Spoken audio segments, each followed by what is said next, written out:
Please welcome to the stage the President of the United States, Joe Biden.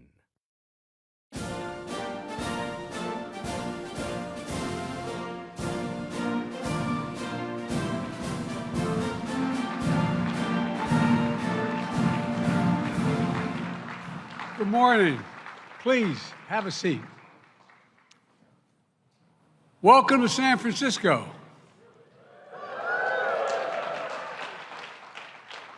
This Marconi Center is about as big as my state. This is a city of synonymous with innovation and breaking barriers, where collaboration and coming together have always been key to unlocking our potential.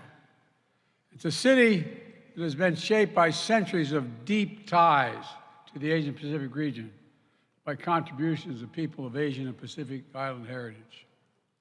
So San Francisco is a natural place to gather to innovate and collaborate for the 2023 APEC CEO the CEO Summit, and all the events that are taking place this week. And I want to thank everyone who's made this week possible, especially those serving in APEC's Executive Secretariat, APEC Business Advisory Council, the National Center for APEC, and so many others. Today, 21 APEC economies make up more than 60% of the global GDP. We're almost half the global trade. The Asian Pacific is projected to be the largest contributor to global growth over the next 30 years. So, the vision we pursue for the economic future of our region will rebound far beyond the Asian Pacific.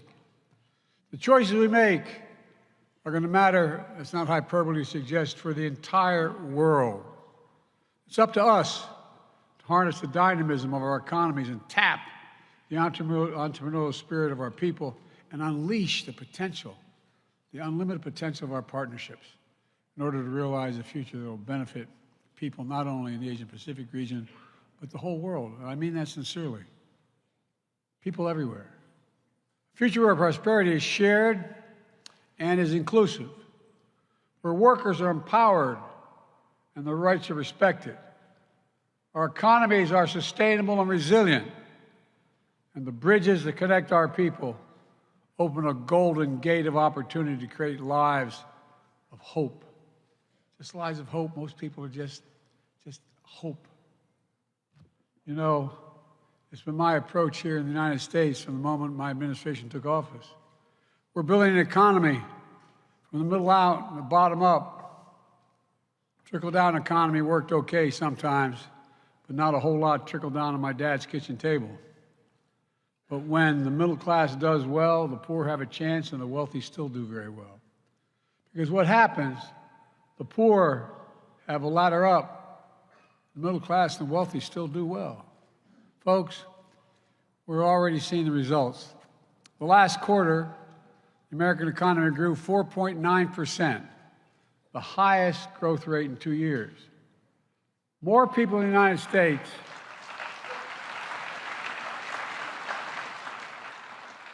because of many of you sitting there, the CEOs, let's give credit where it's due.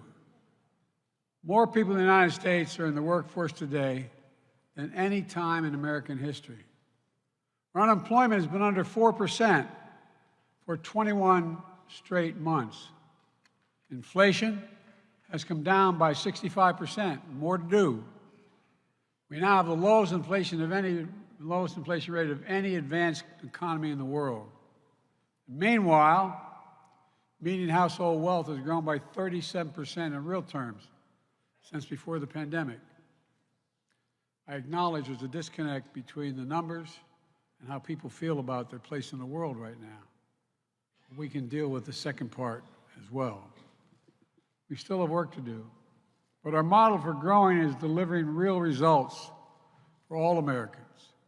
Significant Black unemployment, Latino unemployment, et cetera. The strength of our economy is driving growth and spurring investment throughout our region. And again, because of many of you sitting in front of me made those judgments. And it's drawing investments to the United States, especially from Asia-Pacific economies. Since the start of my administration, Companies from across the Asian Pacific have invested over $200 billion in the United States. These are historic investments, creating literally tens of thousands of good-paying jobs. We're 14 million created just since we came to office. All across America in industries that are going to shape the future of this globe. Semiconductors, electric vehicles, batteries, critical materials, hydrogen hubs, and other critical emerging technologies. I've long said it's never been a good bet to bet against the American people. Never. No, I mean it. Think about it. It's never been a good bet. And we're proving it once more. So my message to all of you here today is, leaders of government and industry, you can count on the United States. We're delivering on our promises, and we're doubling down on our progress. And we'll soon be your strong and steady partner as we continue working together to realize the Asian Pacific region that is free and open, prosperous and secure, resilient and connected. By the way, twice since I've been president, I've had the leaders of the Asian Pacific Islands come and meet with me in the United States. They're all part of it. I thought when I left the G20 and Vietnam desperately wanted to see me and raise the relationship, it brought me back when I stood in front of that monument to John McCain. All my days growing up, I never thought that would ever occur. Today, I'd like to talk a little about the work we've done in the region to get there and how we're going to go about seeing this road forward. I've said for a long time, the United States is a Pacific power. I had that brief discussion yesterday with President Xi. He asked he had asked me before, I reminded him, why we were so engaged in the Pacific. It's because we're a Pacific nation. And because of us, there's been peace and security in the region, allowing you to grow. He didn't disagree. By the way, it was a very good, straightforward meeting. We aren't going anywhere. For decades, America's enduring commitment to the region has been a springboard that's enabled growth, transformative growth, ensured the open flow of commerce, and lifted millions of people out of poverty. Today, that relationship goes both ways. The United States remains vital to the future of the region, and the region is more vital than ever to the United States of America. It's been my administration's outlook from day one, and we have clearly laid out our approach with our Indo-Pacific strategy. We're delivering across the board, including when it comes to our shared economic agenda. The United States has deep ties with our fellow APEC economies. More than 60% of U.S. exports go to fellow APEC economies. Robust two-way investment between the United States and APEC countries supports good jobs and new opportunities all across the region. And American businesses, significantly represented here in this auditorium, are the largest source of foreign direct investment in the APEC economies. In fact, if we take just the U.S. companies represented here at this summit and look at their new investments in APEC economies in the calendar year, it totaled more than $50 billion so far. Investments announced today from companies like Amazon, United, Delta, Microsoft, to make sure our region is more inclusive and interconnected. Investments announced today from companies like Boeing, Apple, Flexport, Pepsi-Cola, or Pepsi Company, I should say, to make our economies greener and more sustainable. Investments today from companies like IBM, Organon, Visa. Look, they make our region more resilient. They all make it more secure. Here in this world-renowned hub of innovation, leading tech companies like Anthropic, and I'm going to mispronounce. I'm not going to even try. It's better not to try and not mispronounce than try and mispronounce. The point is, small and medium-sized business and startups are getting into action as well. All the announcements translate into real outcomes that matter to people's lives. They're proof that a strong, dynamic American economy is an engine of growth, economic growth, and innovation throughout the entire region. And they're testament to the fact that American investment and American ingenuity are in high demand all across the region. Because when you do business with the United States and our companies, you know what you're getting. High standards, fair practices, protections for workers, world-class ideas and innovation, and a commitment to deal with the environment. Finally, it's a quality guarantee. Look, this is how we've been able to mobilize billions in investment, including major new announcements this morning through our Partnership for Global Infrastructure and Investment. We also work closely to deepen our bilateral economic cooperation with partners throughout the region, especially on the issues that will most impact our future economic success. For example, in September, when I traveled to Vietnam, as I mentioned earlier, to mark a historic new phase in our partnership of our countries, we committed to work together to strengthen the semiconductor supply chain.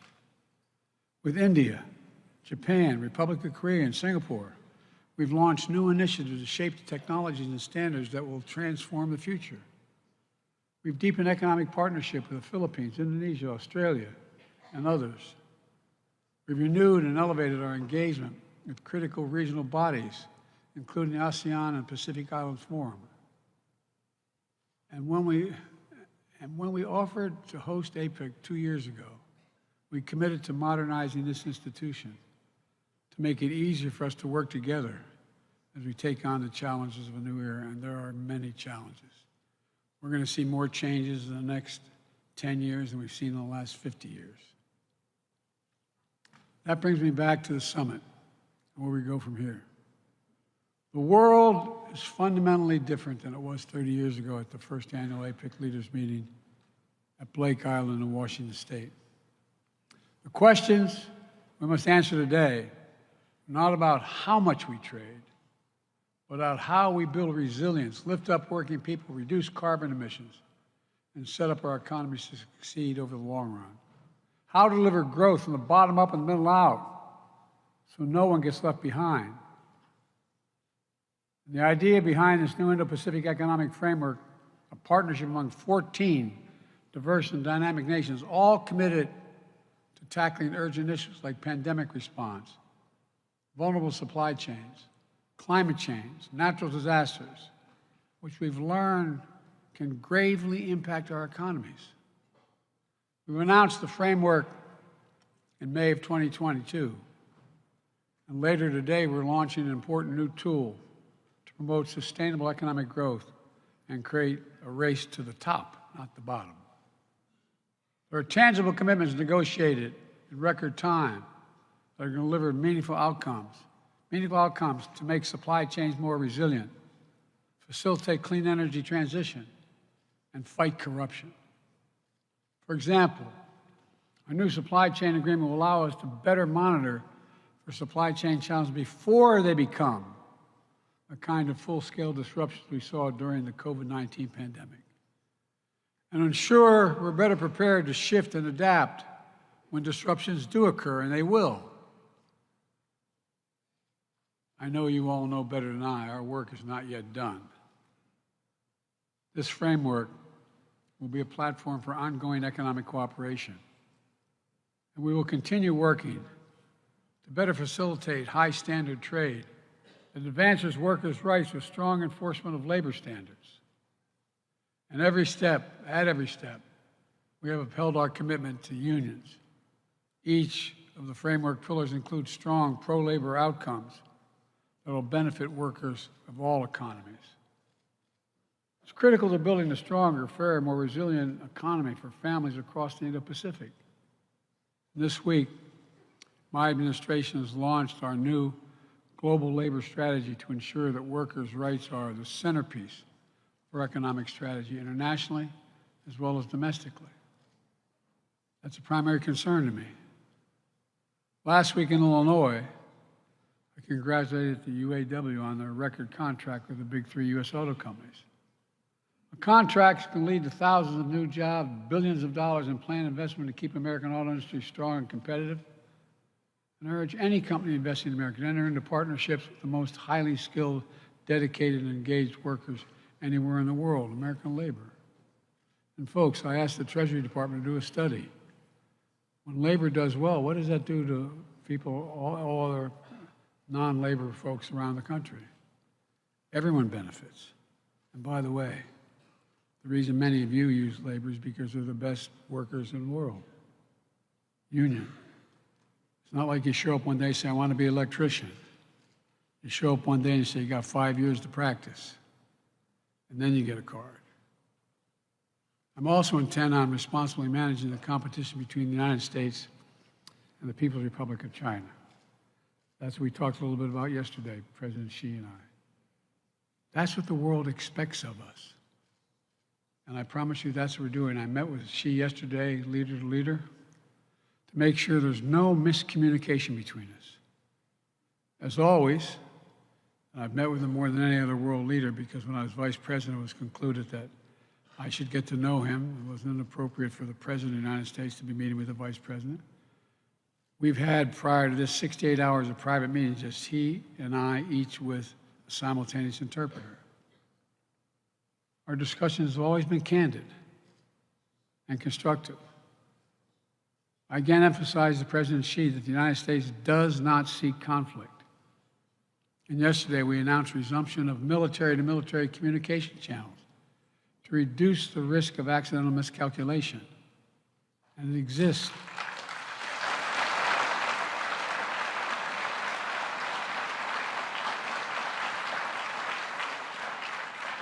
This is not, as my generation would say back in the day, this is not all kumbaya, but it's straightforward. It's straightforward. We have real differences with Beijing when it comes to maintaining a fair and level economic playing field and protecting your intellectual property. We're going to continue to address them with smart policies and strong diplomacy.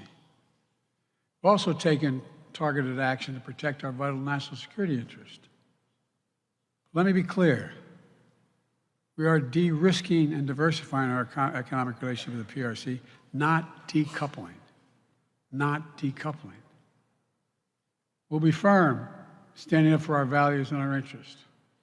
And I was very straightforward, as he was with me yesterday. At the same time, on critical global issues such as climate, AI, counter-narcotics, where it makes sense to work together, we've committed to work together.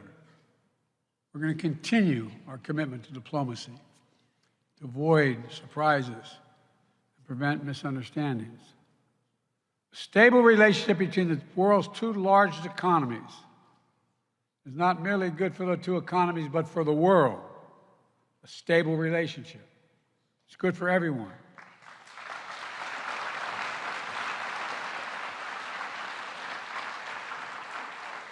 Let me close with this. The leader's statement from that first Blake Island Summit 30 years ago captured a shared commitment to, quote, deepening the spirit of community, end of quote, among our economies. For all that has changed over the past 3 decades, we have to continue to summon the spirit of community to meet the challenges of today and to seize the enormous possibilities that exist. My staff is tired of hearing me say this for the last, I don't know how many years. The world is at an inflection point where the decisions we make today, this is not hyperbole, are going to shape the direction of the world for decades to come. For decades to come. Just think of AI. That's particularly true in the Asian Pacific, where so much of the future of our world will be written. And I would argue each of us has a part to play in writing that future together. So today,